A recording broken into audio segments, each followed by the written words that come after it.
Hey, it's Chuck. If you're a person of color who's felt stressed, tense, or on edge and couldn't point to a single reason why, then this one's for you. Let's dive into it.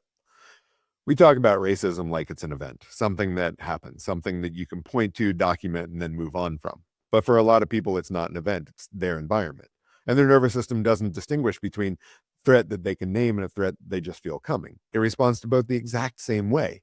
Heart rate goes up, shoulders get tight, you scan the room without even knowing why. You start choosing your words more carefully than you should have to, all while calculating how you're being perceived. And all of this is before you've even said word one.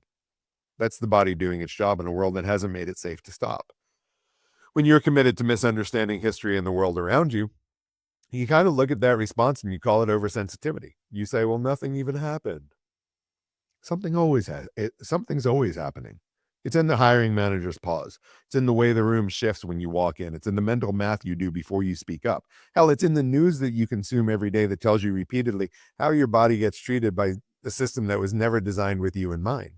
And that's pattern recognition, and it keeps the nervous system in a low-grade state of alert. However, a nervous system in a low-grade state of alert that doesn't rest, it accumulates. It shows up as fatigue and irritability and hypervigilance and a kind of weariness that sleep can't touch because you feel it so deeply in your bones. Researchers call it weathering, the body aging faster under chronic stress than it should, not because of one incident, but because of a lifetime of incidents that never quite ended. So here's what you do with that. First, understand what you're experiencing has a clinical name. It's called radicalized stress. It's a documented research phenomenon. Dr. Robert Carter's work on race-based traumatic stress treats racism-related experiences as trauma, not sensitivity. Highly encourage you to look it up.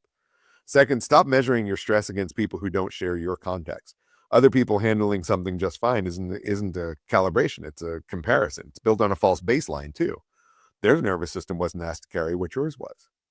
Third, look into somatic modalities, specifically EMDR or somatic experiencing, because radicalized stress isn't just cognitive. It's stored in the body, and talk therapy that circles the same narrative without addressing the physiological load often isn't enough.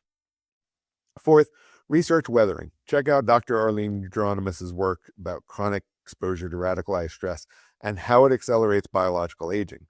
Your fatigue isn't weakness, it's a mechanism.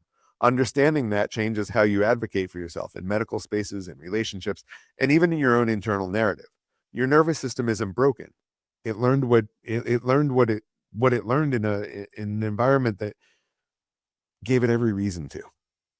Next episode, we're going to talk about what this looks like from the other side, and what people who don't carry this load get wrong about it. I'm Chuck, the bald therapist. Work on you, take no bullshit. Remember that you matter, and have a gentle rest of your day.